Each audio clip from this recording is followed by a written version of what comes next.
ตาดเชียงลือแม่นแหละก้อนนี่แหละตัวนี้คือตาดเชียงลือเนาะแต่ละอย่าง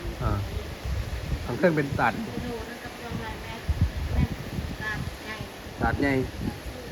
ตาดสูงโอ้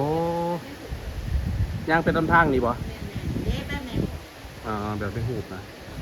อันนี้เป็นตาดเชียงลือตรงนี้เป็นทานนัง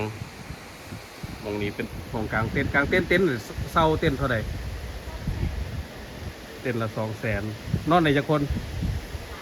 นอนได้3 คนหรือ4 คนก็ได้ไปมา4 บาทตาดสูงจะเป็นขึ้นในรูปเนี้ยย่างไปประมาณจะกิโล